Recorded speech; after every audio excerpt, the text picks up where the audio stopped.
Good morning, everyone, and welcome to a special edition of Living on Borrowed Crime, a real talk with true crime content creators. As you might notice, that this is not going to be an interview show or a panel discussion about the whys and wherefores of the true crime genre on YouTube, but instead, we're going to do a TV show review. And I'm very happy to have on to discuss the Eric and Lyle Menendez story on Netflix. Drewby and Yergi of the Misery Machine. Welcome back, guys. Thank you for having us. Always a pleasure. Thanks for having us. And my friend over from Midnight's Edge, Polly from the Latino Slant. Good morning, Polly. Oh, okay. Yeah, so everybody... Sorry. Morning, guys. Yeah, good morning. It's all right. Thank you, Scribe, for having me on. I appreciate you coming on. It's great to have you. First time on the channel, first time on the show, and I'm very, very grateful to have you here. So just as a couple of notes ahead of time, guys, please take a look at the top of the chat box. We have a couple of links up there to the chosen charities, if I don't go all Sean Connery on this, for my guests. The Misery Machine is promoting the Trinity Jubilee Center, and Polly is promoting the SoCal Animal Rescue Squad. Please take a look at those. Donate, please, if you can, but even if you can't, if you can share those out on social media, that would be appreciated.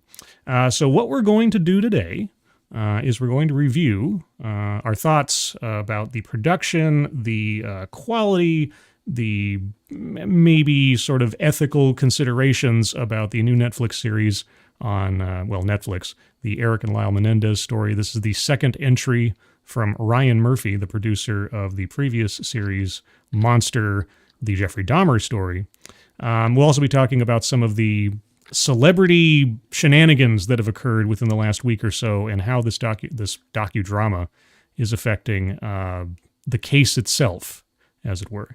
Now, as I said before the show with my guests, we're going to try to thread the needle here a little bit, in the sense that this won't be an analysis so much of the facts of the case, even though some of that will be unavoidable in comparing the series with reality.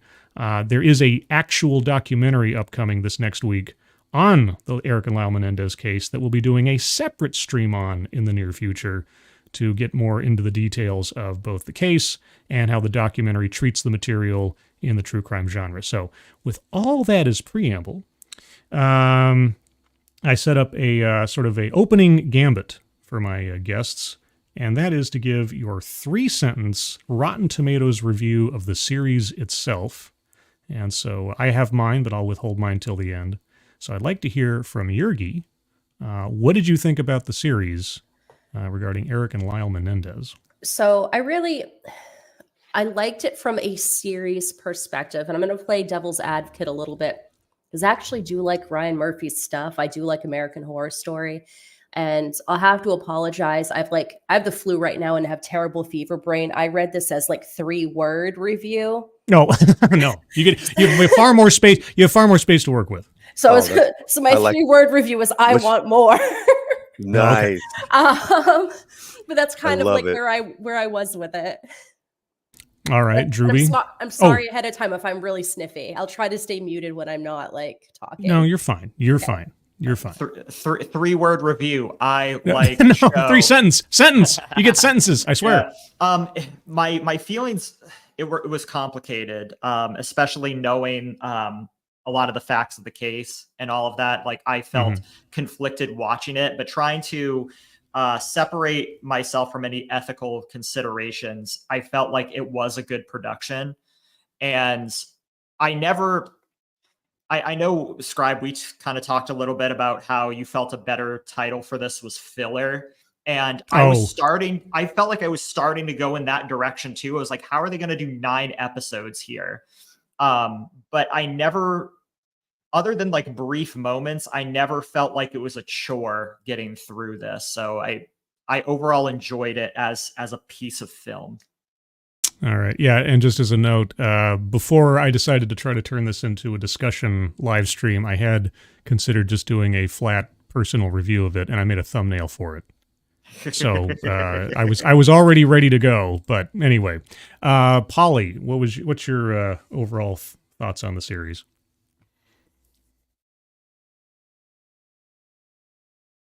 Polly? Uh-oh, can you not hear us? No, I'm so sorry. I'm Oh, trying to share the link to my oh, channel's subscribers, but oh, anyways, I always get like really involved. I should have done oh, that by like the a way, half hour ago. I'm that sorry. reminds me, just sorry, I forgot to mention, by the way, guys, for those of you that are not familiar with either Misery Machine, Truby and Yurgi, or Polly and Latino Slant, links to all their particulars are in the description, YouTube, Twitter, the whole 9 yards. So please check out those as well. Sorry, Polly. Okay, 3 sentence, because I did read it. 3 word. I like the 3 words though. Okay. What a banger. I like that. See 3 words, like it makes you think Yeah. a whole lot harder than 3 sentences. Right. And then it also really like entices people like what? Like it opens it up. Ryan Murphy delivers again another thought-provoking and controversial mini limited TV show with characters you're not supposed to like. Amazingly, you find empathy with them. Strong to brilliant performances with a questionable, truthful storytelling.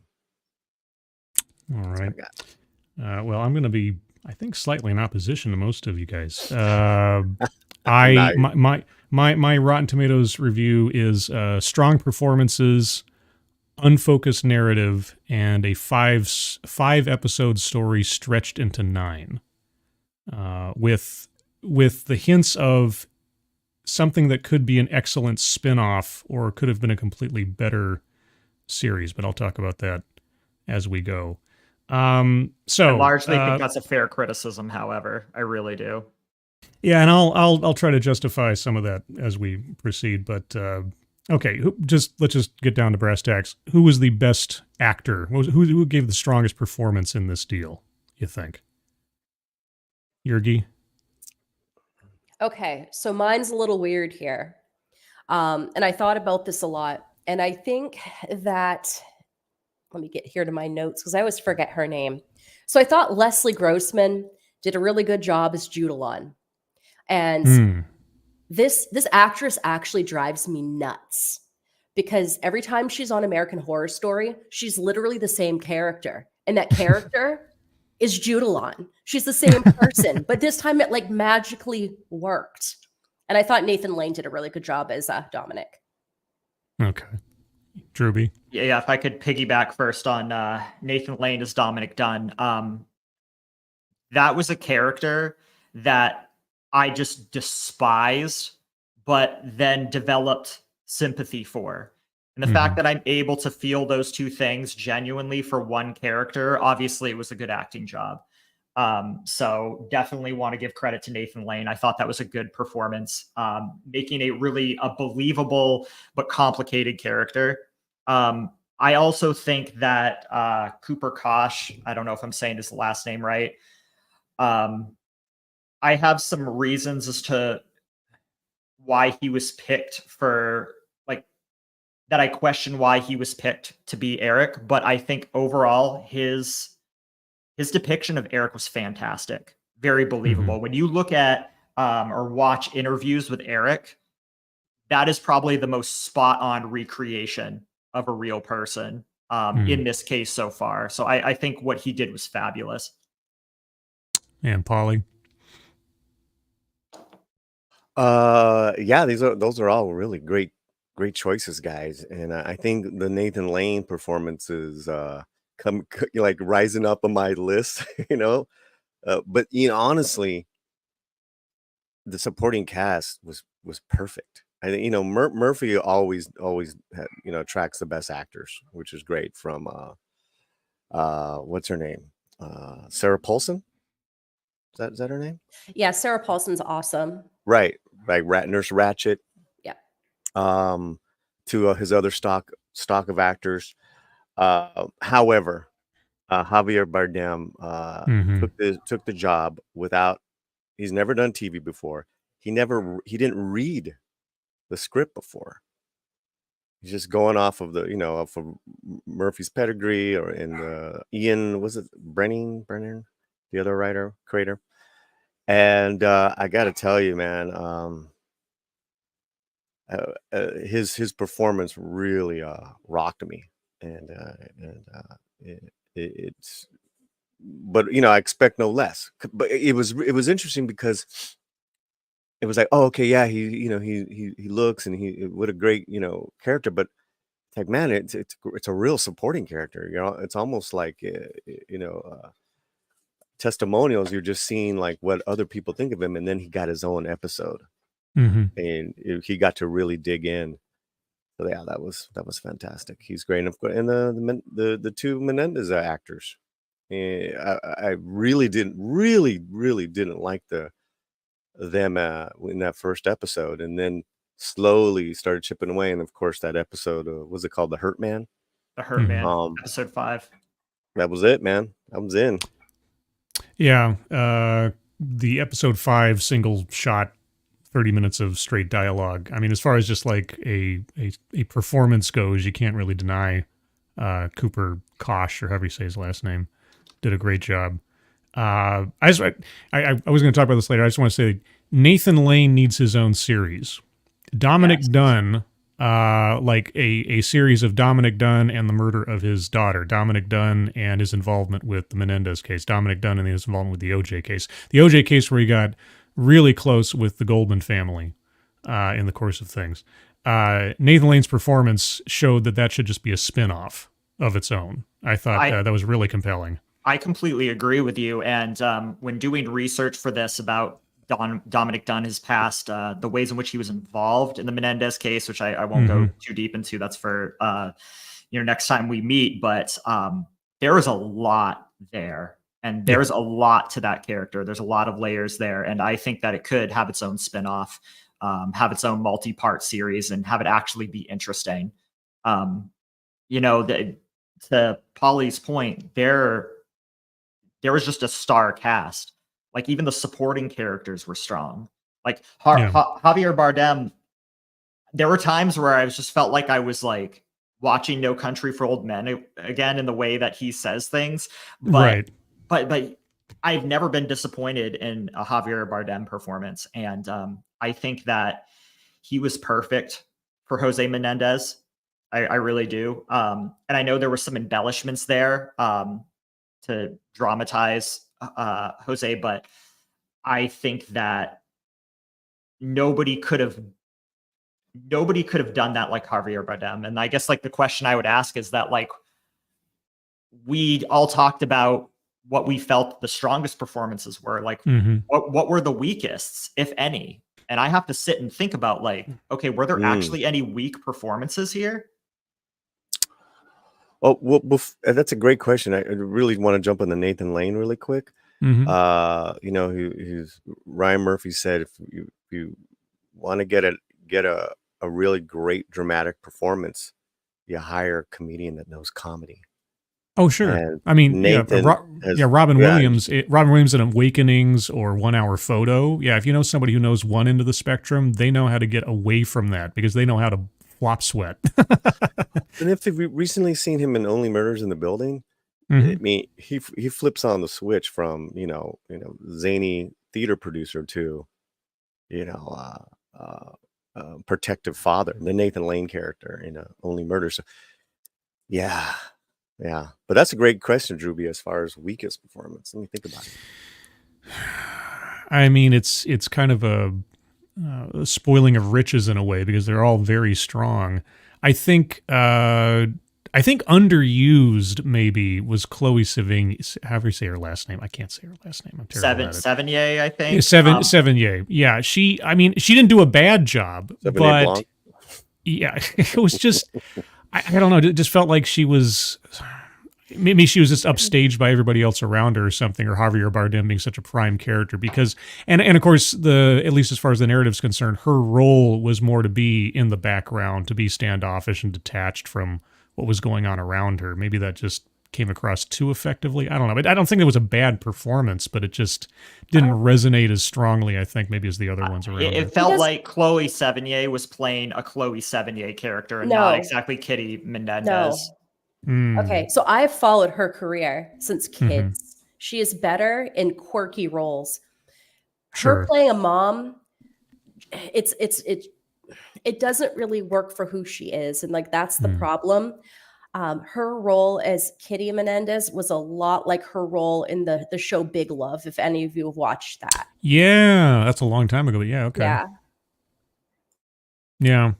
I suppose, yeah, that's of the starring cast, I guess that's the one that kind of stands out as, again, not bad, but just not as, for the actress, didn't really seem like a character she was playing. That's a good way to put it. It felt like a ham-fisted choice. And I mean, like, let's be fair here. Like, I don't, when you look at the information on the Menendez case, the past histories of all the people involved, the who we know the least about, or who had a less varied personality, was Kitty. So this also could be in defense of Chloe, just given what you were working with, like working what you're given.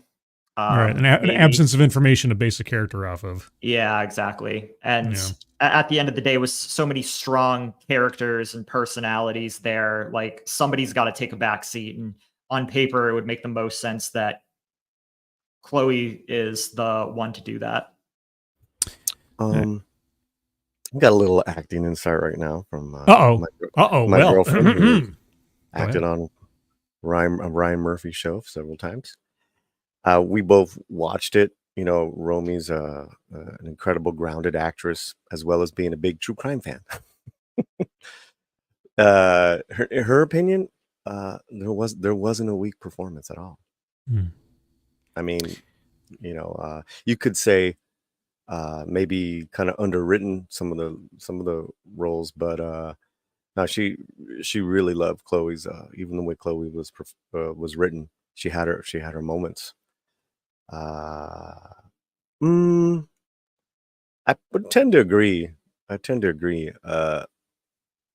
You'd have to maybe question some writing choices, like, you know, maybe the voice of O.J. Simpson and not showing him. That was, you know, the style of the storytelling, you know, made some of the characters maybe a little more hyper realistic, you know, in some instances, but nothing.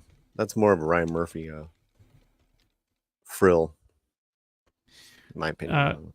Yeah, when I was watching it, just to deviate a little bit here, in comparison to the previous series with focusing on Jeffrey Dahmer, obviously this is a much more operatic story, given the scope and the number of characters and the involvement and everything.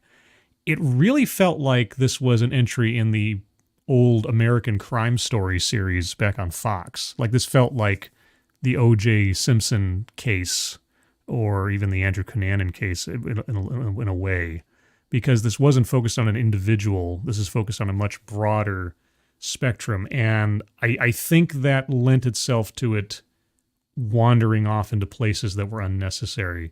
That was just my opinion. So is there... What's a glaring example of that for you? So it can help me. Okay, so first off, just two things. The entire appearance of Robert Shapiro could have been cut, and I don't understand why it couldn't have been, except that it's the only thing that links the conversation between Eric and OJ later. And secondly, I forget the attorney, their attorney's name. Andrea, what was her last name? Was it Andrea? Leslie Abramson. Leslie Abramson. Pardon me. I got the A right. Yeah, Leslie Abramson. Why I'm worrying about her child adoption situation. Was that made a spectacle in the media? Like, was that mentioned around the time of the case? Because if it wasn't, then I agree. I don't know why that was included. Yeah, I'm not quite sure. Okay, go ahead. Sorry. Oh, I mean, it's a great device to show that, you know, she couldn't be a mother naturally, and she was very serious, her and her husband, about adopting, and it connected her with Eric more. I thought that was a beautiful relationship that she had. She got to be his mother in the show. I'm not saying in real life. I'm just saying in the show. That's a very good point. Device. Yeah. No, I stand corrected on that, because, you know, especially during The Hurt Man, you felt that, like, Eric was finally getting that motherly attention that he sought from Kitty all along, and he was actually getting that validation. Exactly. Drewby, you never saw the actress; you just saw her back. But it was already, she had been established already. and it's just that master shot that just, I mean, over what would you say, Scribe? 35 minutes. Yeah, I mean, yeah, it's like it's just a one zoom in shot from Yeah. a set camera into the guy's face. But yeah, I think that example, I really liked that example of the whole adoption thing. I think the Shapiro thing was a complete, like, there was no payoff for me. Yeah. Yeah, that I mean, I realize it's a small part of the deal, but it just felt like it didn't need to be there. And I guess I can get the motherly thing. It just felt like sometimes it was a sort of sudden and jarring, like, diversion from other events, and it felt a little disconnected, maybe a little overplayed. I don't know. Maybe I'm just Now that I think about dense. it, though, help me out here, guys. What do you think of this? The retrial, it's almost as if, and this is again speaking to that hyper reality moment where Leslie kind of became a different character, where she was just all these reactions of objections, and then I'm like, I've noticed this in some other things where, like, that was a little they off for have. me. Well, it's when they have to fill in the negative space of what they're told versus what there's a record of. So, like, Leslie Abramson, the person in the courtroom with the transcript, there's no doubt as to what she said or how she behaved or what she was on camera, etc. When you've got these anecdotal things in the side where you don't have a camera, you don't have a transcript, you're hearing stories of people, that's where you can, if you don't balance it correctly between the public portrayal, or you could even say, well, this is Abramson the lawyer versus Abramson the lady behind the scenes, because there is like a division of behavior and character there. But that's usually the thing, is when you're stuck in the reality as recorded versus trying to recreate a moment with a character for dramatic purposes that is personal and anecdotal. Maybe that's, if I'm not making too much of a mess of that. Now, I haven't read the transcript from the second trial. Did she put that many objections forward? Was she admonished by the judge and threatened with contempt in that, or was that a dramatization, if you will? I wouldn't know off the top of my head. I have a feeling that I have a feeling that the court case stuff was, and I guess maybe this is just me trusting Ryan Murphy, that he was going off of the record for most of that. I just think that, there was such a great buildup of her character that I was almost, this is kind of a cheap device, and they're kind of Murphy just kept hitting on it. I'm wondering if there was something left out in the final edit of that episode, because I was kind of like a little lacking in her letting go of the boys. I don't know. Maybe I'm seeing too much into it. No, I'm with you there. It felt like they wanted to depict Leslie as, like, being powerless and losing control and feeling helpless, but it felt like it lacked this signifying moment where she just, like, lost it completely. You know what I mean? It felt like it was building up to something that didn't really. Well, like they were manufacturing some dramatic tension in the second case, and it was like, whereas I think the fact that, was it Eric couldn't represent himself because he wrote Lyle, that he wrote that book. Right. That was great. That was a great scene with that lawyer. That was. I mean, I kind of saw it as her desperation, because she knew she had no good options. Is that she was trying? Yeah. She was throwing everything at the wall to try to defend her clients, even if it didn't make any sense. Because, as established in the series, like you said, she's created this sort of paramaternal relationship with the two of them, and Lyle's given her no options because of his stupidity, and now she's doing everything she can, even to the point of, like, violating court rules, because she has a reputation to protect. She's got this emotional investment, at least as far as the character established in the series. So that's about as much as I could sort of justify that behavior for the character at that point in the story versus how she behaved earlier. But I also wanted to talk about the overall pacing of the narrative, because I was really surprised, honestly, that the first episode had the crime in it. I didn't come into this with any expectations, and I didn't read anything ahead of time before watching it. I thought that things would build up to the murders, at least by an episode or two. I was thinking it would be a bit more chronological, a bit more linear. We'd see like maybe some ambiguous indications of trouble in the family in some scenes, and then later on we'd go back and have them either interpreted or reinterpreted for us by the characters. But that the whole thing happened in the first episode, I thought, wow, where do you go from here? Except now on to, I guess, the trial or the aftermath of this kind of thing. And so I was taken a little bit aback by that, not in the sense that I hated it. I was just kind of surprised that they didn't have more build up to it. You guys have any thoughts on that, Polly? Creative choice, it's part of their Murphy's vision of storytelling, and a little differently. I think it worked because and then it kept coming back to the murder a few times from different perspectives, which I thought that was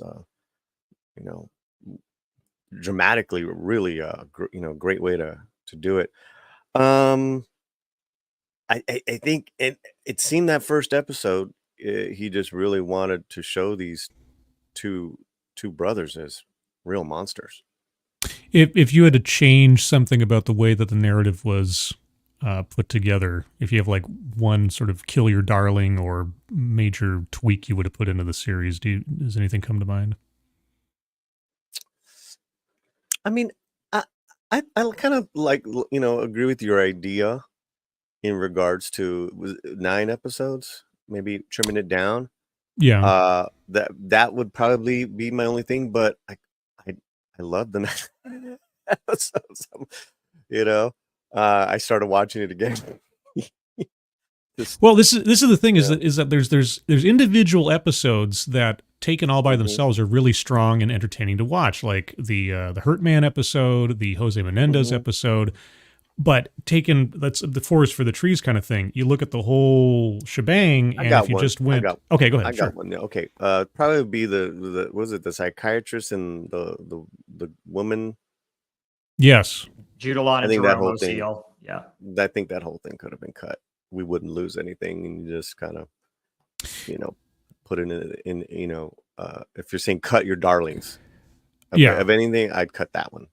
Yeah, the only thing useful to the narrative to me in that was the fact establishing that in the psychiatrist talks they never mentioned abuse. That was the only thing that sort of is relevant for sort of the flow of the case and their arguments later. But yeah, the drama between him and cheating on this, that, and the other. I mean, I get why it's there, but it could have been significantly reduced and we would have lost nothing, I think, in the overall. Yeah, I think the overall where that was useful was not only like, hey, they didn't mention the abuse of the therapist, and also the it builds up to discrediting him in court, which I thought was a really good scene of Judalon like being up on stand and saying these ridiculous things with the prosecutor objecting the entire time. I think that scene was made more powerful by all of that backstory between Judalon and Dr. Oziel. However, I do concede that it was overall filler. But Jurgi? So going back to like how it's structured, I actually like how Ryan Reynolds, excuse me. Yeah. What's his name? My brain. Murphy. Ryan Murphy goes all over the place. And I think that a lot of that is because my show is so linear. It has to be for reasons to get all the information in until we get to the actual incident, that I like how he goes all over the place. And maybe we're going here and now we're in a different person's point of view. And yeah, we were seeing it all over the place and it was repeating itself, but it was of the different point of view of all the parties involved. So that was really interesting to me. Okay. Yeah, and for me personally, they could have kept going. Like, I just like having some weird show to watch. So they could have filled it with more like crap, and I would have been happy about that.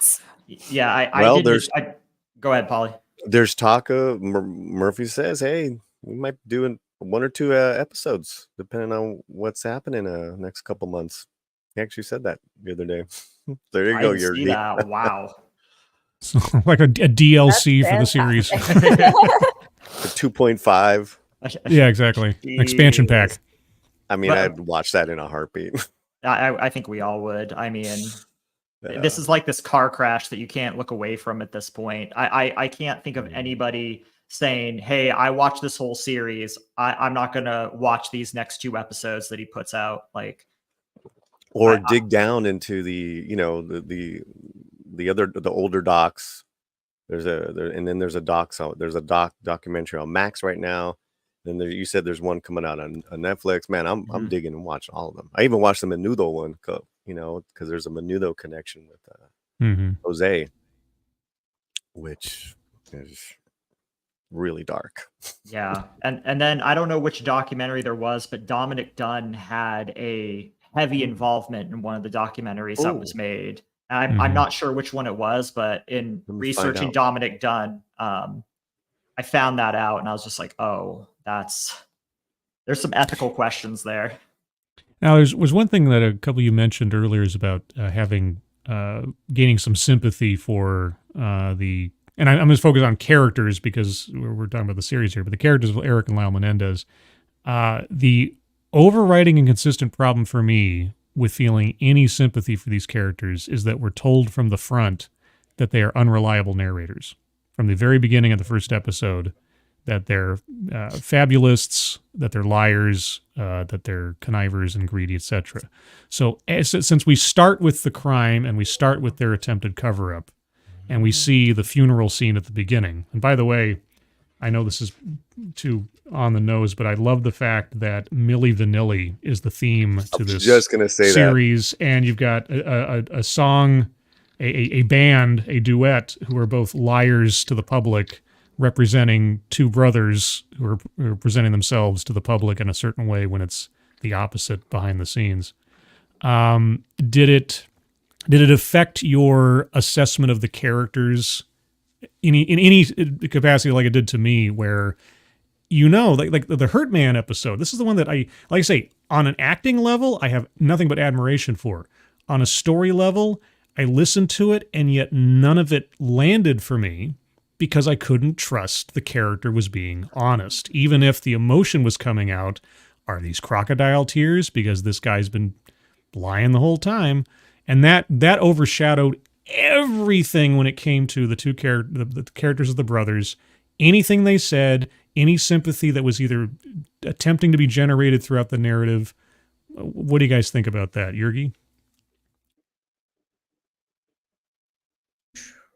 I'll hold and see what everyone else has to say. Like, I got to think this one through a little bit. Okay. So if I could say, like, could you imagine, to what you just said, Scribe, could you imagine if they opened first episode with the Hurt Man? Like, you don't know anything else. You just see the Hurt Man in its entirety, and then they continue the series. Like, right. What would that do to the viewer? Like, how would the viewer feel at first and then almost feel duped later? Because framing is everything. So the fact that we've been told right along that they're liars, they made this up, they're doing this for money. You show scenes of them stealing the will and creating this false alibi and then spending lavishly. And you have all that going into the Hurt Man. I could see how that'd be hard for some people. Like at this point, you're just like, okay, you showed me all this evidence, or what the director wanted to frame as evidence that I'm supposed to take seriously. And now you're telling me it's all these abuse, but what about all of this? Am I supposed to ignore this? So that's a very important point, and I can understand why, apart from the acting, the Hurt Man like fell flat for you in that way. Well, I mean, and it's also but I think maybe on sort of a grander scale, that is the conundrum of the entire case, right? Like it all hinges on whether or not you believe that anything these guys say is legitimate in relation to what is demonstrably deceptive on their part. Paulie, what do you think? Well, I mean, that's just how you took it. I mean, I don't necessarily agree, but I wanted to go back to the Milli Vanilli, the use of the music, episode 1, and then continuing on. For a while, I got to know and hang out with Rob. Excuse me, it was Fabrice. Oh, yeah. Fabricio and Rob, right? Fabricio took his life? Yes, I think so. Sweet man. Very talented dude. You know, obviously They were very naive at that, and it's really interesting because they were naive and took advantage of as well, and like how that Yes. time, and yet they were huge, man. Those songs were huge, Mhm. and with that episode, so I just wanted to throw that in there because I think hopefully I know they're getting a lot of airplay now, and hopefully they'll get a little kind of like kind of some respect back, or at least some public attention to their plight, because one took his life and the other one. But the masterful use of music with that first episode shows you the disconnect that which one was it, Eric? Which one that played the music at the funeral? Lyle. Oh, it was did Lyle. that. Lyle was the one. Yeah. Wow. I mean, what a freaking narcissist. Mhm. And it was the perfect thing, because in his mind, this is how I'm going to say goodbye to my mom that I, just came back and shot, with the Millie Vanilli song, that because he probably never even heard of this music. This is my music. This is this is the things that I love, Mhm. and I want everyone to hear it. I mean, that was just sick. That was sick. That was just well done. That's just my opinion and my take. Yeah, so if I could piggyback on that real quick, like first of all, like so when I was a kid, when the Millie Vanilli drama happened, and it was just a giant joke to everybody, and they were looked at as frauds. And now being older and understanding like more of the situation, more about who they were, like I have a lot of sympathy for Millie Vanilli. I think they were done like super dirty, and they were taken advantage of too. I mean, because they couldn't really sing, but they really just like wanted their look, and they couldn't do anything about it because they didn't really speak English very well. So I feel so bad for them. Like, and Rob taking his own life, like it was just they such a didn't really tragic. prove that. They ruled it as an accidental drug and alcohol like overdose in his hotel room. But either way, it's tragic. Yeah, It's a tragic life, the end of tragic it. ending. Yeah, they were exploited. They were exploited I gotta beyond. tell you, Yeah. I got to tell you, I think, let's just say it's a full dramatic license Murphy did, Mhm. and that maybe the Menendez brothers didn't listen to Millie Vanilli time. I'd be surprised, but what a great touch. What a great theatrical device, man. Yeah. The parallels there, like I say, if you know anything about the Millie Vanilli story, if you're trying to say, oh, these were two, like Millie Vanilli, the Menendez brothers were taken advantage of to the exploitation of this, that, and the other, or like Millie Vanilli, they were just frontmen putting on a face when behind the scenes there was a greater lie going on. It's just Yeah, and I kind of took it as the latter. So, you open up and you're hearing Kenny G's Songbird. And that all right, yeah. Yeah, that's right. That song, because he hated it, Drewby. He's like, turn that shit off. Exactly, but I feel like opening with that was just such that's right. an embodiment of the 80s. So it's like getting you in that time period. And Lyle's just like, oh yeah, we're gonna have a Mr. Buffalo across from every TCBY, Mr. just Buckets. absolutely Mr. disconnected. Buffalo, yeah. Mr. Buffalo, yeah. And then he yells like, turn on Kiss FM. And then you hear Girl, It's True playing. And so the way I took that is, so how did most people react to the Millie Vanilli thing and still think of them to this day, even though I think it's the wrong way to think about it, but they thought of Millie Vanilli as frauds. So that comes on and you're listening and you're watching this guy talk about Mr. Buffalo and investing money and all this stuff. And I felt like it was the series being like, hey, these two are frauds, just like Millie Vanilli were frauds. That was like the impression that I thought they were trying to impress upon us. And then as far as the funeral is concerned, the research I did on it, I cannot find anything that proves that Lyle chose that song to be played, but it was played in honor of Kitty at the funeral. And I've also read that it was played a second time because Kitty and Jose had a Directors Guild memorial service for them, and it was played there too. But it hasn't. Lyle did that. He did. I mean, probably, but there's no proof that it was Lyle who chose. But it was Millie Vanilli. It was Millie Vanilli. What is it? Girl, I'm Gonna Miss You. Is that the name of the song? Girl, I'm gonna miss you. Yeah, that was the exact. So that is real. It's one of those truth is stranger than fiction sort of things. But going back to the dialogue, Drewby, you're absolutely right. You know, you see what a menace, what a hyper hard on he was, and just like we're gonna be the best. We're gonna be the best. Yeah. Well, when they kept mentioning the Billionaire Boys Club, which is a case that I know I've got. I read the book on it and a whole bunch of other things, and so when they started bringing that up, I was like, oh, because that he's embodying essentially that mindset and that character of like fake it till you make it because we're going to be rich, even though I'm completely pretending and the people around me are so rich. It's another one of those trying to shortcut success without actually having to put the work in. And he said, "Oh yeah, Mr. Buffalo will do everything." Yeah, he's talking like a Silicon Valley, tech bro or something back in the '90s. But it was it also too what Drew, what you made me think too. That first shot of the Beverly Hills Palms, the palms in Beverly Hills, and then the music and the talk. I mean, God, it was like the height of '80s excess. You're absolutely right. It's like this is the world. Boom, we're gonna this is the world right away, and we knew exactly where we're at as far as the late '80s. Yeah, man. Yeah, it was an incredible opening scene. Like, yeah, however you feel about it, it was incredibly shot. It was very well done. Ryan Murphy's just good with picking like music from the time and then just bringing it in and just I don't know, like going back to Dahmer. Casey and the Sunshine Band's like Please Don't Go. It would be better to use the like more current version of that song, but it just resonated better with the original one. It made it sound so creepy and like because they were in the bar, right?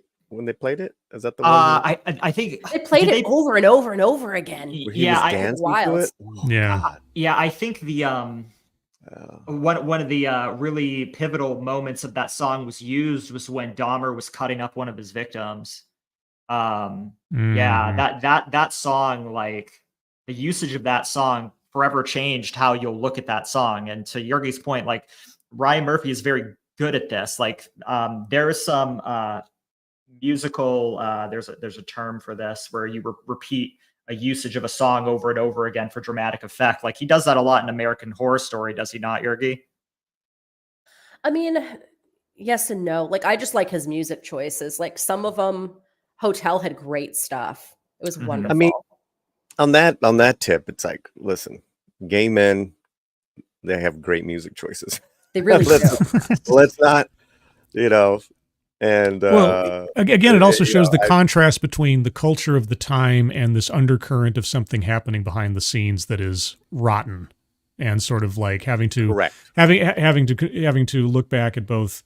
The good memories, but also when all this other stuff was going on, it's just a facade for this, corruption taking place underneath. Because your guys, I just started watching Hollywood. I don't know if you guys check that one out, the Ryan Murphy Hollywood. David Cornsweet is the lead actor. Okay. Oh, the new Superman. The new Superman. So this is from a couple of years ago, another Netflix show. And I'm gonna have to watch this. It's the looks of it, it's 40s Hollywood, him trying to make it in the business. I mean, and then it goes dark pretty quickly, but as far as style and music, it's like this looks incredibly interesting. Okay, I've got the show now. You guys have me at a disadvantage because say for one series, I haven't seen any of the American Horror Story stuff. I am only familiar with Ryan Murphy really through the Dahmer deal and his that. So you guys are far ahead of me. Have you seen 911? Have you seen 911? No. That's Ryan Murphy. Like Rescue 911 or Reno 911? You ever watch Nip Tuck or Glee or? Nip Tuck. So much. Okay, Nip Tuck. Sure. Yeah, maybe I'm more aware than I'm familiar with. And then he's got the new one out, Grotesque. Grotesque. I've heard of that. Yeah. Grotesquerie. Yeah, I haven't. Grotesquerie, which really, was it last year? Because he had gotten he was the first major name to get a pass on the strike and keep working. And I'm like, thank God. That's why we're seeing so many Ryan Murphy shows right now. All right. Yeah, Well, no, like you, sorry. Scribe, I haven't seen a whole lot. I've seen the first season of American Horror Story. I saw what's the name of the most recent one we saw with Fire Island, Yergi? I saw that one, and then obviously I saw Dahmer, and then this production. That's all my familiarity with Ryan Murphy. Oh, New York City. That was a masterpiece to me. I thought that was fantastic. And you watched Coven with me. I made you. Is that the one with Stevie Nicks? Yeah, the one with Stevie Nicks. Okay, I did see that one. You're right. So one of the questions or the curiosities I had going into this before I watched it was there was so much controversy over the Dahmer series because of the accusations about how both Dahmer, the character, was treated with the casting, how the victims were profiled or not, depending on the circumstances, and his choices in telling the story as an example of unethical true crime after a fashion. And so my curiosity going into this one was, would there be anything that felt disrespectful or sensationalized or exploitative beyond your normal sort of docudrama kind of deal? As you watch this, thinking back on it, did you see or sense anything that felt out of place in that regard? And I know that Drewby and Yergi have more experience considering these questions maybe than Polly does, since they produce true crime. But even though you enjoyed it, not to get too far into the details of, versus the reality of the case versus how they're portrayed, but did it feel like it was within the bounds of ethicality? I'll keep it as broad as that. Drewby? I would like to not go first on this one because I think okay. For a long time. Oh, okay. Well, I mean, I can always rein you in a year. Yes. So one thing that's very common in true crime right now, and I really don't understand why it is, it's a new buzzword, and everybody thinks any picture you're putting up is AI. Well, I have news for everyone. Like, pretty much anybody that's doing an older case is using some sort of tool to upscale that image so you're not looking at fuzz. Even Netflix does this. I know because I watch shows on Netflix and I can see where it's been done. Like, it's obvious when you know what you're looking at. And those tools aren't necessarily AI. Just people are like, oh, this got altered. AI must have done it. It's right. Silly. So that is something we hear about, how we're so damn unethical and terrible people. Like, how dare we do this? And then there's accusations of, you made these pictures. No, I don't. But it's okay for Mr. Murphy to reenact Jose's head being blown off. I understand this is not a documentary, but this is like a real thing. If I went and even animated some sort of scene of like the victim's eye cover being killed, I don't think we'd have a channel. Right. So like, I think that's where my gripe is. That was the first whoa that I saw. So, for the sake of the story, obviously, you're showing the brutality and the inhumanity, and also like the positions of people when the crimes were taking place to sort of underscore that. But obviously, on YouTube, you couldn't possibly get away with it. This is Netflix. So, do you think he shouldn't have portrayed it in that way? Or I just don't know why, like, people on YouTube, like us little mom and pop people, are being like held to this like higher standard, and like billionaire Ryan Murphy can do whatever the hell he wants to. Advertising. I mean, I think it's an unfairness sort of thing that Yergi's speaking to about it's how just, like, terrible. Like we as YouTubers are held to higher standards, but people will just gobble up monsters and see like the same shit they claim to hate and just be perfectly fine with it. Right. So I think that was more of Yergi's point. Was there any casting options in particular, Yergi? Because I have one. You can go ahead and talk a little bit about that. I think you're going to go with Eric, aren't you? Yeah, and I can chime in on that too, because I have my own thing that's going to tie off of that. Yeah, please interrupt me. I encourage you to interrupt me at any point if you think of something. So Cooper Kosh was the person that I picked as probably the best performance in this. However, I felt there was a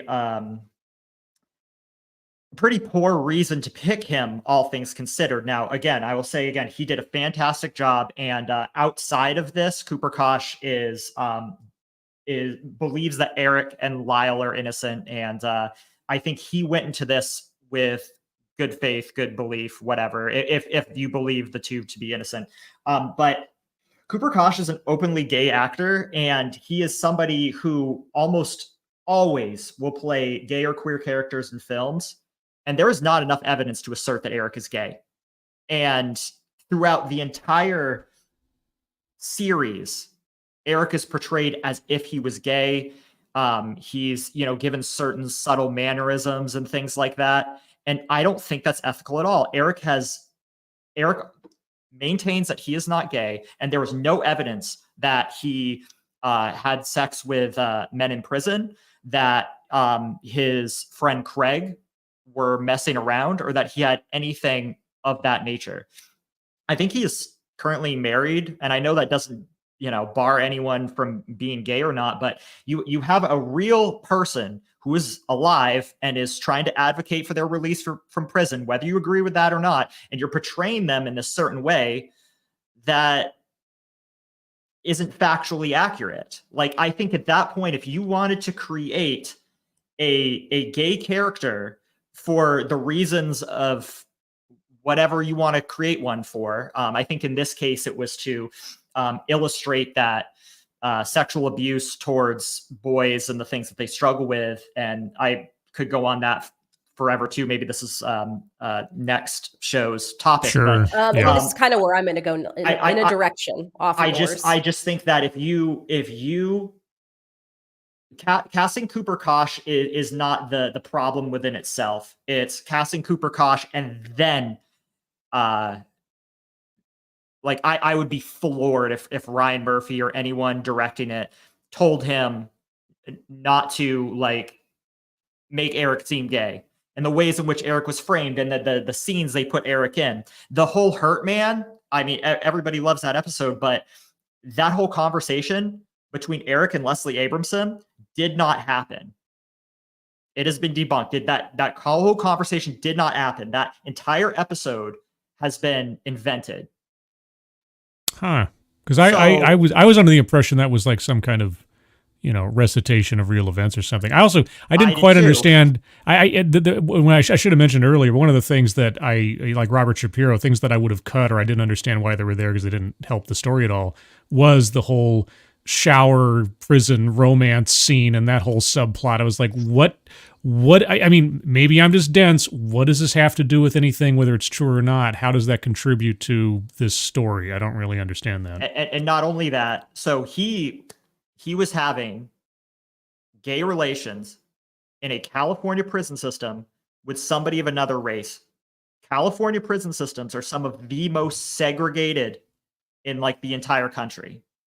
There is no way that would have happened. So based on and now I've never done a bid in a California prison system, but yet based on you watch any prison channel from somebody who served in a California state prison, especially in a general population yard, that would not have happened.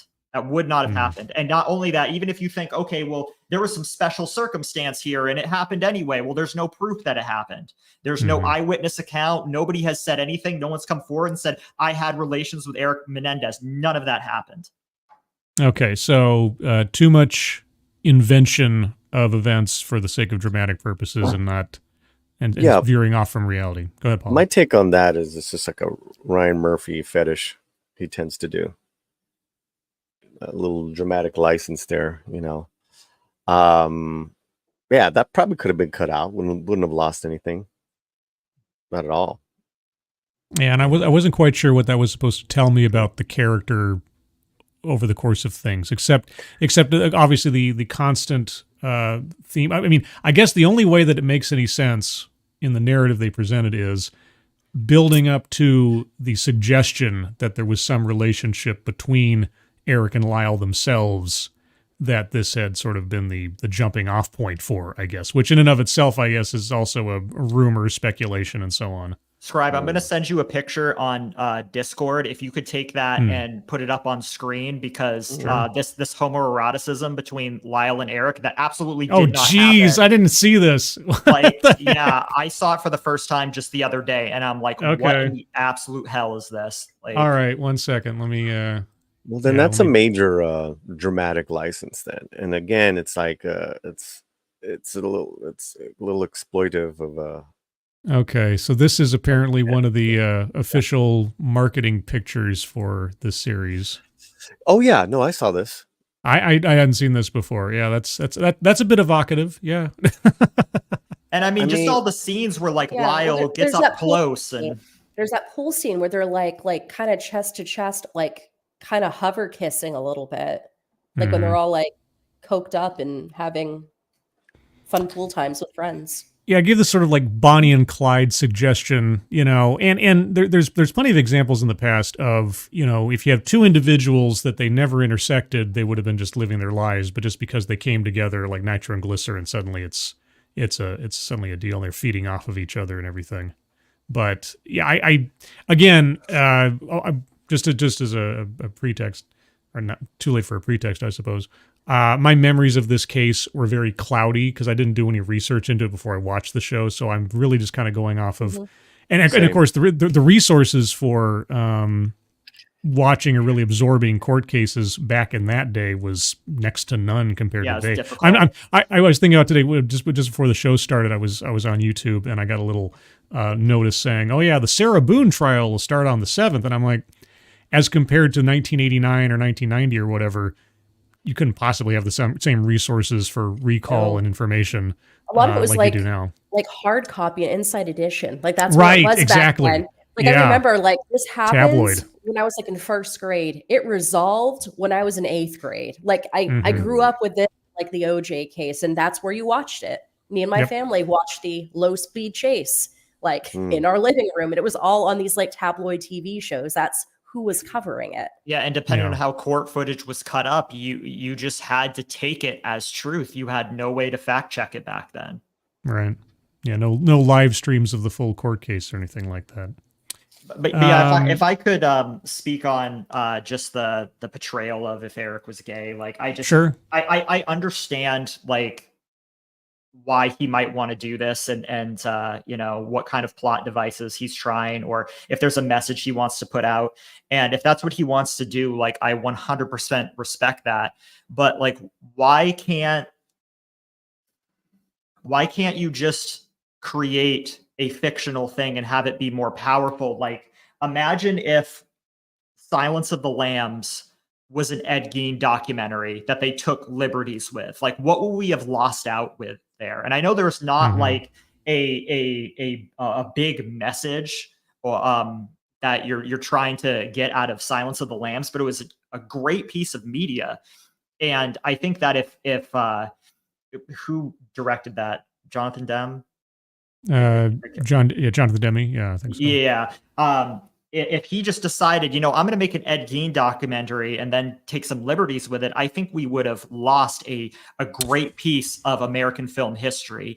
And I just think that like, if Ryan Murphy had this overarching like goal that he wanted to talk about, I mean, like it's what he did with the New York City season of American Horror Story.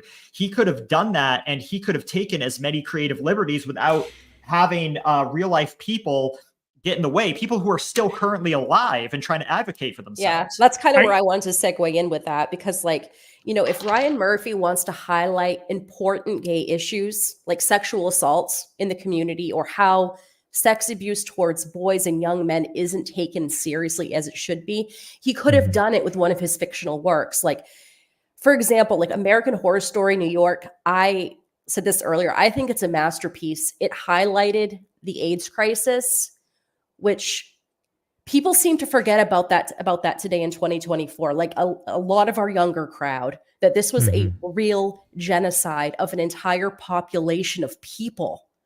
It just happens, and like nobody cared. And like here in 24, like people just don't think this is like happening anymore. I mean, it is.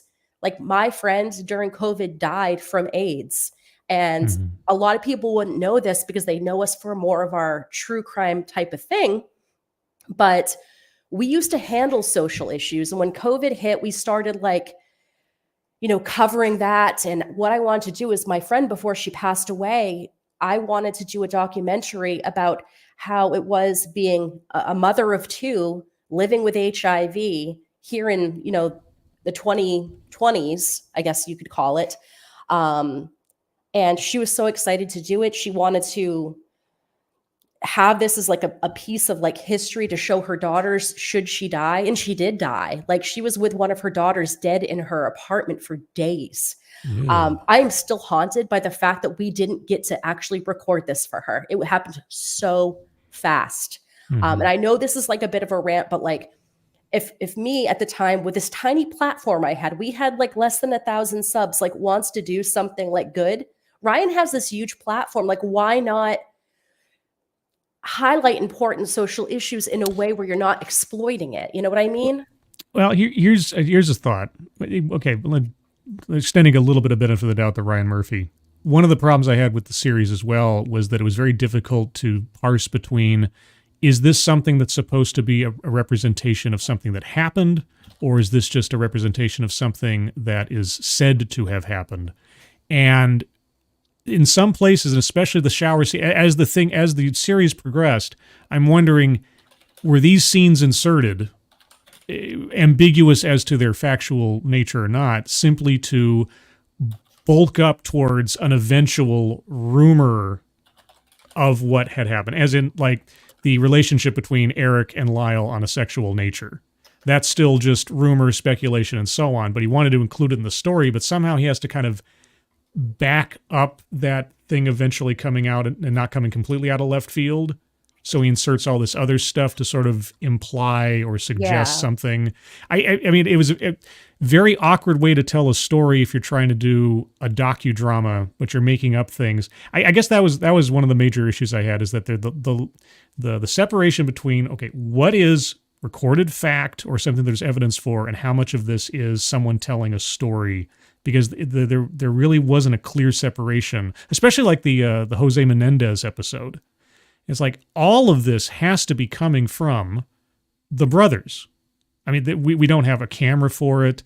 Maybe it's, amalgamated from some anecdotes or something. But I have to believe that if Jose Menendez had a conversation with his son on the golf course, this has to be coming from someone who we already know is an unreliable narrator. So I can't take it as fact. I have to take it as, sort of self-serving anecdote. And then as for, the rest of it, the homosexuality of Eric or not, the only thing that helps throughout the story is to support the rumors of both abuse and, interfraternal abuse, let's say, that came up later. But I might be rambling a bit now. No, I think we're on the same page. Go ahead, Polly. No, I'm sorry. Go ahead. No. But mine is going to take a while, so go ahead. It's connected, but so was mine. I think the whole thing with the Latino culture, the Cuban culture, was interesting too, which I really, that's how stuff was viewed in the 80s in regards to AIDS and homosexuals. So there was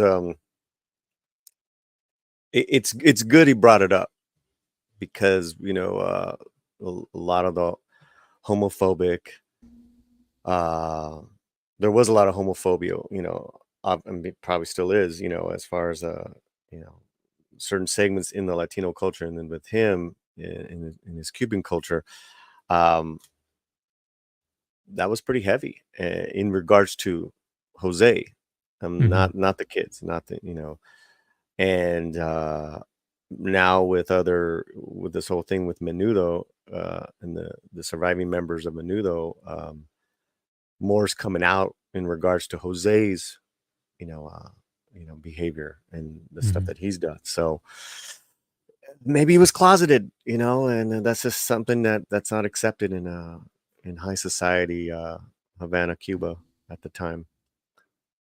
I just wanted to throw that out there. Yeah, Sure. no, I definitely appreciate that perspective. On the topic of Jose, it's and Menudo, Roy Rosello came out, I think, within the past couple of years and said, but 2 years ago, yep. 2 years ago, there was somebody else that was a part of the record company. That kind of kickstarted the new evidence. Yeah. And that Gascon has now. He has it in his hands right now.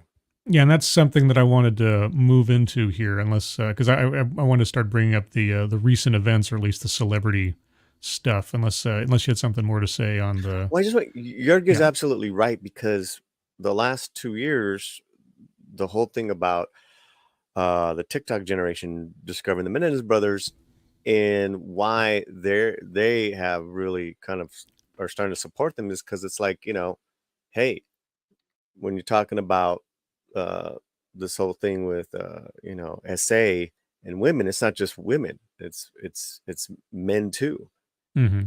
And maybe that's something if there is going to be like a bonus episodes after what happens, because this generation has picked up on the Menendez brothers. It's like, look, they killed their parents, etc., but it's manslaughter. It's time served, because they were children who were sexually abused for years. So that's an interesting obviously topic to discuss, and maybe show how this new generation kind of came back and discovered and now is supporting the Menendez brothers. I just want to add that to what you're saying earlier. There's one little caveat that I want to mention too, as far as the last thing I'll say on the Eric is gay theories, and that based on the evidence we have, the Eric is gay theory made the rounds because Deputy District Attorney Lester Kuriyama speculated that Eric's ability to describe the alleged abuse from his father in detail, whereas Lyle couldn't, but Eric could. He thought that Eric could do that because he was gay, and he said that in court. And it was shot down, and it was not proven. But because of that, it started pushing these pervasive narratives that boys don't get abused, or else they would stop it. And I wouldn't think that Ryan Murphy is trying to bring those kinds of narratives back, but he has to understand, like, when you make you turn a character into a gay character, understanding where the accusation that this man is gay came from, and it came from a very harmful stereotype. And then later, go ahead. You're absolutely right, because what if Ryan Murphy was a straight creator? You couldn't get away with this shit. Absolutely, because he would be called. What are you saying? You're really demonizing homosexual men as just like they're homosexual. They become homosexual from child abuse, sexual abuse. That's like primitive thinking. So Murphy could get away with that to a certain degree, and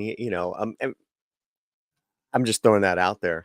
I think you're onto something there, Drewy.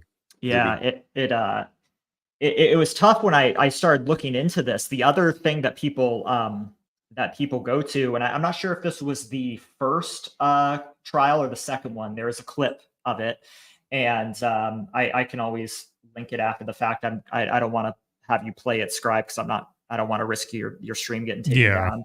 But it's Eric on the stand, and he was asked, when you were a child and you were these heinous acts were happening to you, did you think you were gay? And he basically said, yeah, I did question it because it didn't hurt me. Like, I as a child wondered if I was gay because it didn't hurt me, and because I orgasmed during the abuse. That he was talking about what he felt as a child. And if you are sexually abused as a child, you're gonna like, do I have to explain to anybody how that could fuck you up mentally and how you would have these questions?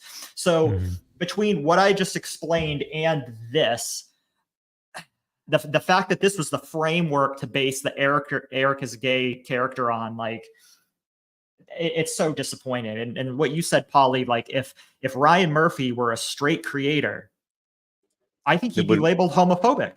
or he wouldn't get away. Well, it wouldn't have been made. There's no way. Yeah, There's no way. exactly. But yeah, He because wouldn't have we license just to do don't we that. don't portray homosexual men like that now. It's been decades where they're like, even the great Brian De Palma film, was it Dress to Kill? Mm-hmm. When the I'm way not familiar with it that showed cross-dresser, or what was he? He was at least a cross-dresser, the killer, that he was Transvestite. Yeah. transvestite, that he was he was pretty, the way it was portrayed. I mean, you could not get away with that, and nowadays, no way. Maybe Murphy could, but or maybe yeah. if the creator was trans Transgendered, themselves yeah. or something, then they could do it or something. Well, then But there's a tight. Well, there's a tightrope that you dance. There's a new movie coming out, Emilia Perez, where the drug cartel leader transitions, becomes a woman. And so I'm like, man, I can't wait to see this one. Yeah. But it's a trans actor.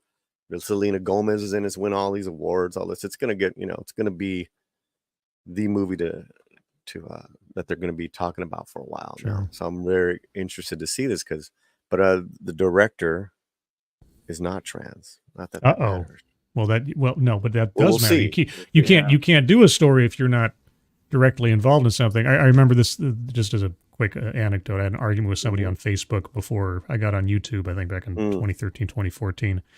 There was a big controversy over J.K. Rowling's using Native American folklore in her Harry Potter series where some story took place in America. And I was arguing with somebody. They were like, she can't use that stuff because she's not Native American. And it's not accurate. And I said, well, what would make you feel better for her using it? Like, well, she would have to talk to actual Native American people about it and everything else. And I said, okay, well, riddle me this. If she talked to every Native American expert on the planet and she got their okay to use skinwalkers in her book, and it came out exactly as it is in the book right now, would that make you feel better? I'm like, no, it's not right. And it's like, yeah, I can't write a vampire story because I'm not Romanian, obviously. So no one can ever write anything that has nothing to do with their personal culture or personal experience ever again, etc. That mindset just makes me crazy. Anyway, that's a complete aside. Speaking of, it's an aside, yeah, but it's important to know because Ryan Murphy took this liberty. Now you're saying Drewby, it was debunked. He's not gay. There is no evidence suggesting that he is gay. There's nobody who's come forward saying I've even messed around with Eric. Did he say in the show if he was gay? I'm trying to remember that. I don't believe he actually comes out and says it in the show. I could be wrong. Just kind of he just alluded to liking the black guy. Well, there's plenty of performative evidence in the series to suggest that. During, I believe it's conversations I think he had with Leslie. I think, like, don't quote me on this because I'd feel like I need to watch this twice. He did say that he was like messing around with his friend in prison. Oh yeah, I vaguely remember his conversation. Oh, on the hurt man, I believe that's correct too. And he was sad that they had transferred him away, or he got out, or whatnot. That was kind of yes. It was very the black guy, but then wasn't there also an accusation that he had sex with one of his buddies, one of his friends? Him and Craig, the guy who he wrote the screenplay with. Right. And it doesn't help too that Murphy casts all the friends. Everyone's just so beautiful to look at. Like they're all good-looking men, the actors. Oh sure. It's like I'd hook up with it. Yeah, it kind of reminded me of a David Dakota production, a B-movie director who always seems to hire shirtless, well-built men to get undressed on camera. So with a little while left here, because we're trying to make sure we stick to time for everybody, given the hours, I wanted to get to some of the more recent events in celebrity culture surrounding this case. We'll start off with Kim Kardashian.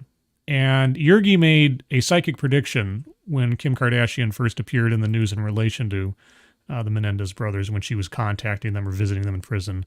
And what did you predict, Yergi? that she was going to try to free them because she's either a lawyer now or was like getting it to the point where she's going to be like a barred lawyer, and that she would try to use her power and influence to free them. She had been working with Gypsy Rose Blanchard earlier this summer, I believe it was. They were on like her show or whatnot. And I felt like it's going to come out soon. She's going to try to free them. And look what's happening. Yeah, so let's go over this real quick. Kim Kardashian is putting her lawyer cap on. She says the Menendez brothers should be released from prison. In an essay to NBC News, Kim wrote, Eric and Lyle Menendez, quote, are not monsters, unquote, and are instead, quote, kind, intelligent, and honest men, unquote, who should have their life sentences reconsidered.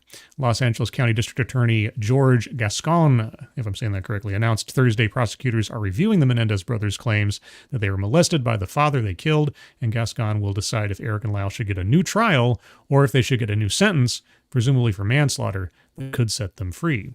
Kim met with Eric and Lyle last month at a prison near San Diego, and she said one of the wardens told her they would feel comfortable having the Menendez brothers as neighbors. While Kim says Eric and Lyle killing their father is not excusable, she says they are products of their experiences and are different people now in their 50s than they were when they killed their parents over 35 years ago. Kim points out the judge in the Menendez brothers' second trial in 1995 did not allow evidence that Jose Menendez allegedly molested his sons, and says Eric and Lyle, quote, were denied a fair second trial, and that the exclusion of crucial abuse evidence denied Eric and Lyle the opportunity to fully present their case, further undermining the fairness of their conviction, unquote. So aside from Kim Kardashian, attorney at law, maybe this will be, I don't want to risk getting too far into this, but I guess the overriding question is, does the potential that they were abused mitigate their responsibility and the crime, especially given the going outside, reloading, going back in, the mother, et cetera, and so forth? That's the part that still kind of makes me go, I don't know if that's not literally a get out of jail free card, but still. General thoughts on that, because I know we'll be talking about this more once the documentary comes out. Jurgi? Yeah. So if everything is true and they were sexually abused, and the narrative that Ryan has pushed is very true, then I think they have done their time. That would push it to more like a second-degree murder charge like Gypsy Rose Blanchard got. And technically, they've done more than the time she did. Because what she did when looking at it is first-degree premeditated murder until you put the mitigating circumstances in, which then brought it down to what it was. So if all of this is true, we're just going to say, if that's true, yes, they should be out. If it's not, they're where they're supposed to be. But I don't want to get too deep into this. Right. Yeah. Yeah. We will have plenty to talk about it, especially how the Netflix documentary presents it. Yeah. Polly, reaction to that notion. Yeah. I think if there wasn't anything really, seriously to look at, Gascon would have not even considered this. I know he's up for re-election, so that's probably something as well. The fact that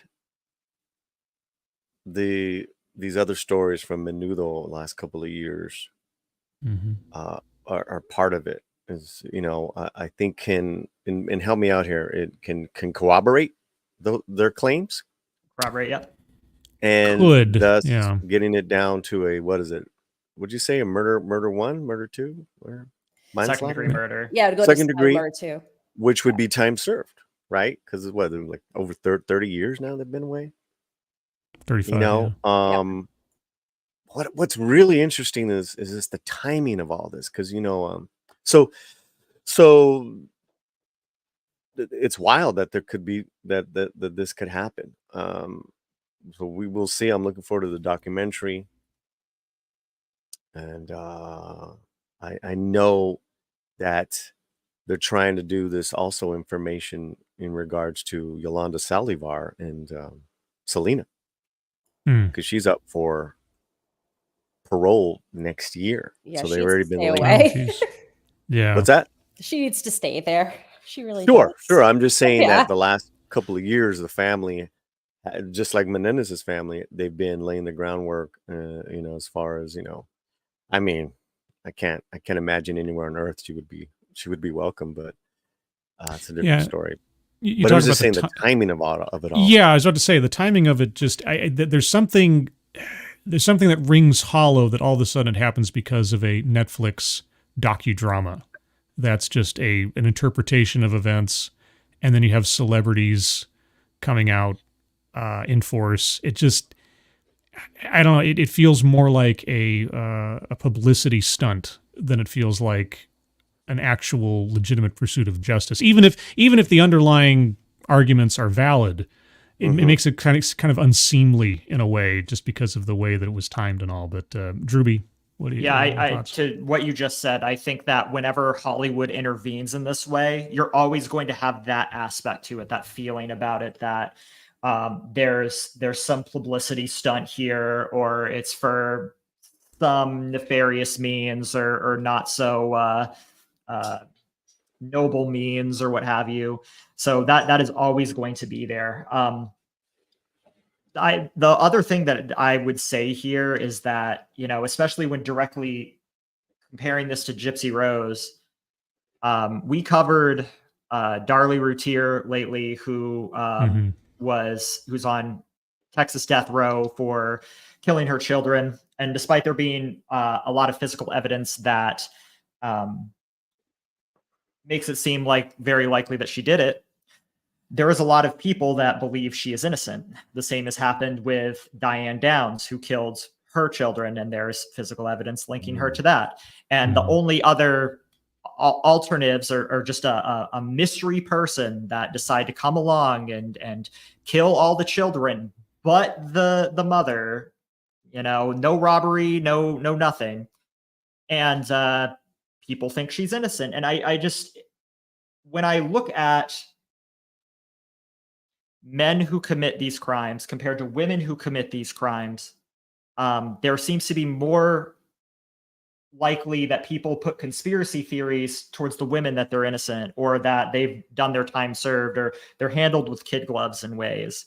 If I go even deeper into that, Mary Kay Letourneau, who, imagine if that was a man, and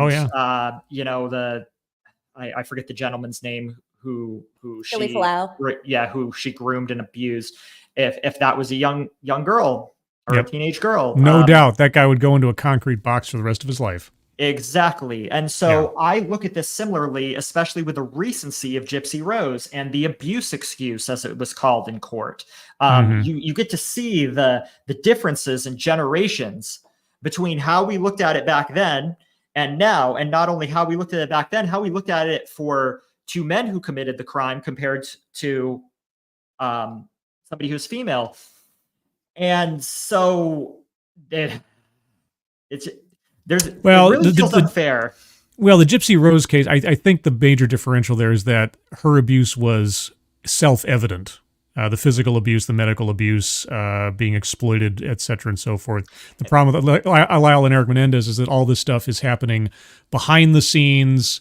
It's all, he said, she said, and people could more easily emotionally connect with a scenario for Gypsy Rose, given what her mother demonstrably did in the public eye, versus hearing about it after the fact with the Menendez brothers, and also the way they behaved in the wake of the murders really doesn't help their case as far as like, oh, this is a product of abuse rather than greed.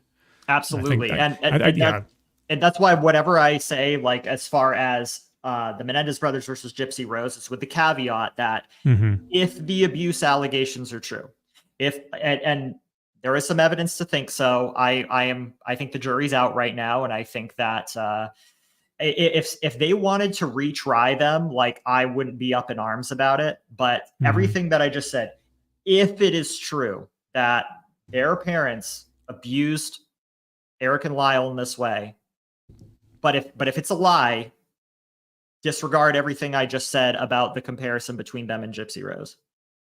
I still, and I am, call me cold-hearted, I still get a little twitchy, even if there was abuse in their childhood and elsewise, to ambush sleeping people when there's no threat coming at you at that moment, and there are an infinite number of possibilities otherwise to try to gain some kind of justice. That, I mean, it's vigilantism after a fashion, and I'm not sure that even if their allegations are true, that the scenario that we saw or the one that occurred is something you really want to set a moral precedent for. Again, very gray area. I'm not a legal expert. I don't know that. I'm not a psychologist. It just at first blush, it makes me kind of go, what? well, From a moral standpoint, I would outta here. absolutely agree with you. Yeah. Absolutely agree with you, Scribe. Like I think there are many aspects of Eric and Lyle based on provable things that make them very hard to sympathize with, that make them seem like they're just selfish, out for themselves, like scum of the earth human beings.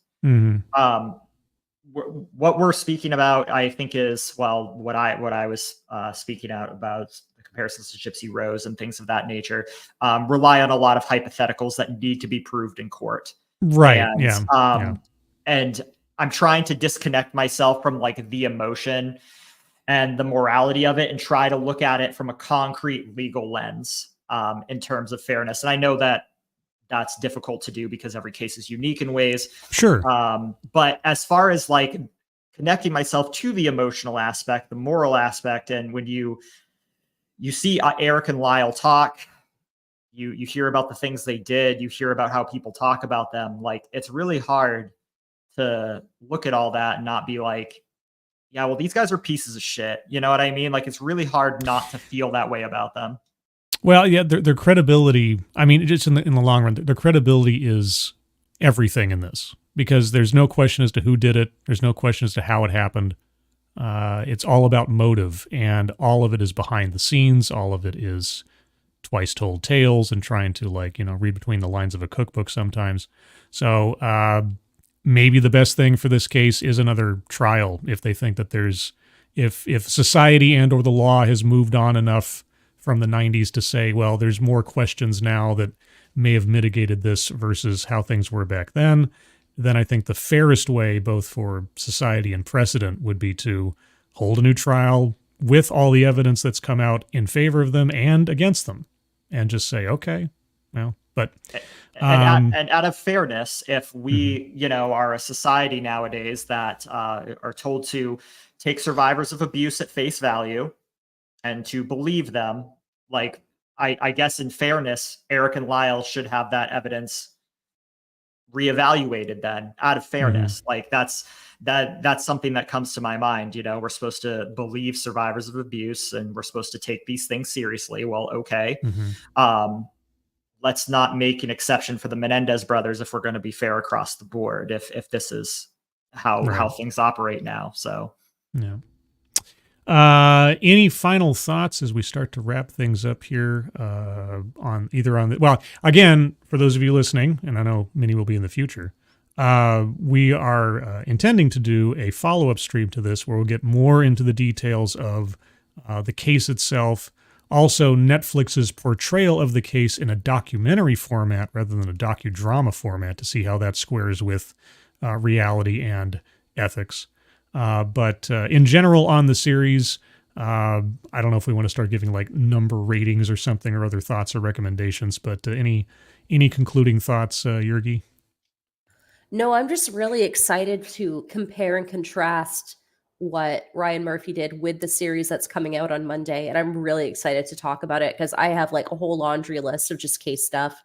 That's just, I really like talking about that. Oh, I'm glad that you guys. Yeah, I mean, the conversations that you and Drewby and I have had behind the scenes leading up to this is like, boy, these guys are chomping at the bit to talk about this. I don't have to do any heavy lifting as host. I can just let them go on forever. I'm looking forward to it. Yeah, it will be also. Yeah, it also. I hadn't thought about that. Interesting to see how the documentary compares with the docudrama. Yeah, and it's just, this case is just so nuanced. It's interesting. Yeah. Drewby, final thoughts. Yeah, I don't really have a rating for it. I think if you look at it as a piece of film, like there are some criticisms about it, some very fair ones. Did it go too long? Did it not? I think overall it was good. Overall it was enjoyable to watch. And I feel like once we get into this documentary, I hope this documentary is done well. I don't know. I saw the director's name. He's an Argentinian man. I'm not familiar with his work. Forget it. This Those might Argentinians.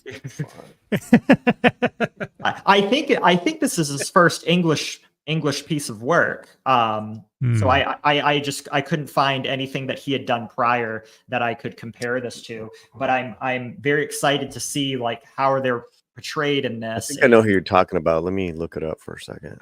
Okay. And yeah, my opinions and my feelings on all of this is subject to change. And I still don't like, despite some of the things I've said, I still feel very in flux about how I feel. There's no concrete feelings on, do I believe they're innocent or innocent? Yes. Have they served their time or have they not? Or are they these like scum of the earth human beings, or are they not? Like I think people who think they have a solid opinion of Eric and Lyle need to wait for this documentary, just as if I am trying to do. And I hope from there things feel a lot more concrete at that point. Okay. And Polly. Yeah. As entertainment, it's like a 8.5 out of 10 for me. But now, like, listen to all you guys. Y'all burst my little Ryan Murphy bubble a little bit. So as far as recommending it to people, as far as watching a new show, I highly recommend it. But also too, with that caveat, hey, this is, based on perhaps true events. But it's great entertainment. So I do recommend it on that.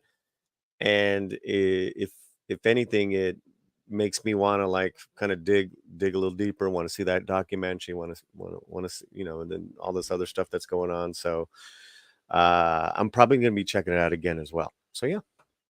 Okay. Yeah, so everybody, the documentary comes out on Monday the 7th. No time yet for when we'll do a follow-up on this. I'll keep tabs with my guests here, and we'll do a part 2 in the relatively near future. Before we go, anything you guys would like to plug or shout-outs you'd like to give, Polly? Is my mic on still? Yes. Yes. Yeah, so it looks like the director Alejandro did a mini series a couple of years ago, Who Killed Maria Marta,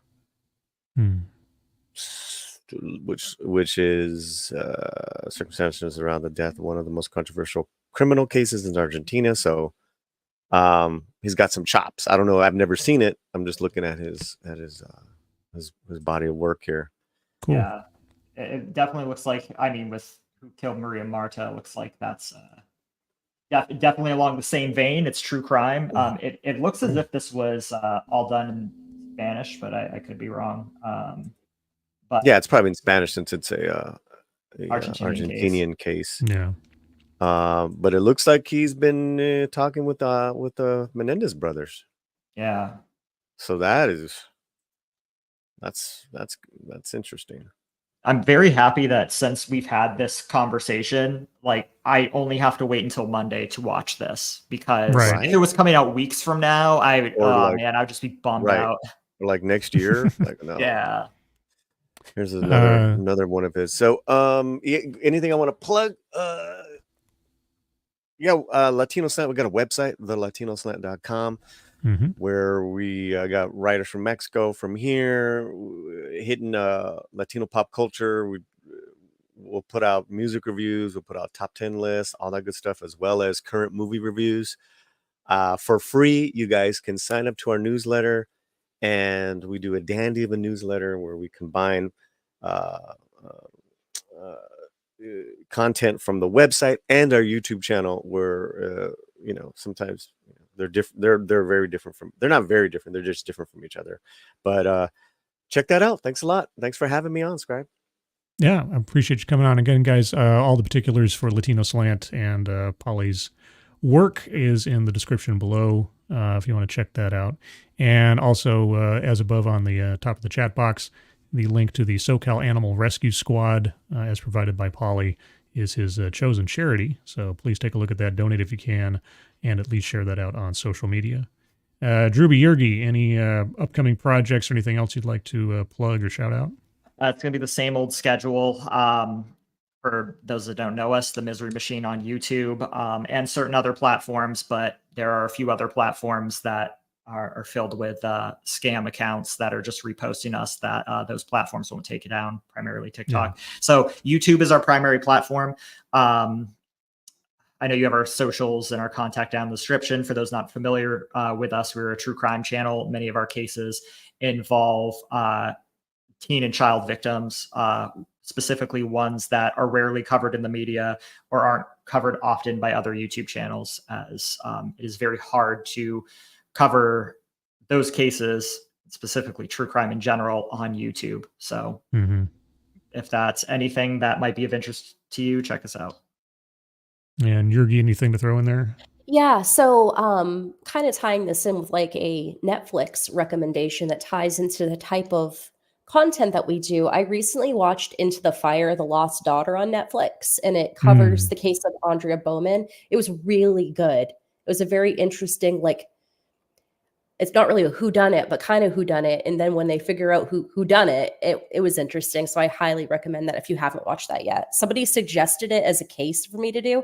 We probably won't do that because there's a Netflix series on it. But yeah, I suggest folks go watch that. Cool. I'll take a look at that one. And as for myself, you guys, if you like this kind of thing, this series in particular, or any work that a content creator creates, the best thing you can do is share it, like it, all that good stuff, because ultimately, a lot of times, you guys are the best algorithm. And again, at the top of the chat box, you take a look at the link to the Trinity Jubilee Center, the chosen charity from Drewby and Yergi, and appreciate you guys giving some attention to that. But yeah, take a look at everybody's links in the description below.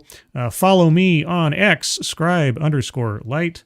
When I have set up the next stream to follow up on this one with the Menendez case after the documentary comes out on Monday, you guys can find out there.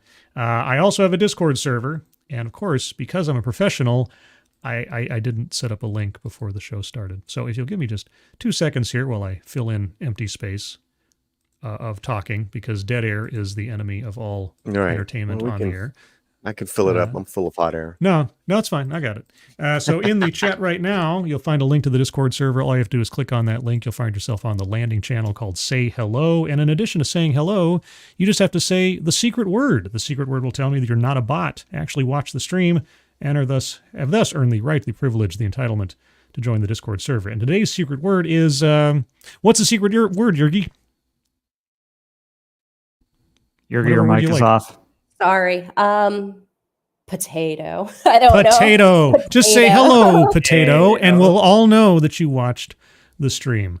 But with that, I want to thank my guests, Drewby, Yergi of Misery Machine. Thank you guys so much for joining me today. Thank you very much for having us, as always. Like, I appreciate everything that you do for the true crime community and helping to bring us together and connect us more. Well, I'm happy to do it. And Polly, really, really appreciate it. Really glad to have you on. I've been watching your stuff for a while. I've been on Midnight Seds and Elsewise, and it's really flattered that you took the time to spend some time with us. Al contrario, I had a great time, and because of my other half, I mean, while we watches the true crime stuff, so it was really cool to discover the Misery Machine. I can't wait to get into some of those videos, man. Congratulations on your success. Thank you. I really appreciate that. It's been wonderful to meet you. This was a great conversation. And hopefully we can do the documentary talk. Oh my God. Love it. I'm really excited. Yes. Yeah, we'll keep in touch on that as soon as it comes out Monday. I don't know if it's like a straight, like a cinematic kind of deal, or if it's a series they're splitting it up to. Either way, I'll sit and watch it all. Yeah, we'll digest that in time, and I'll keep in touch. And again, follow me on Twitter if you want some updates, or on the Discord server for when that happens. But everyone, in the audience, thank you so much for joining us. Moderators, thank you for keeping an eye on things. Even everyone here is so well behaved. You have very, very little to do. Everybody who donated or has shared out the links to the donations at the charities at the top of the chat box. Thank you guys so much. Hope you guys enjoy the rest of your Saturday and weekend ahead of you. Hope your next week is well. Hope you're all safe and well. If you're not well, please get well soon, and we'll see you on the next one. Take care. Bye-bye. Bye-bye. Adios.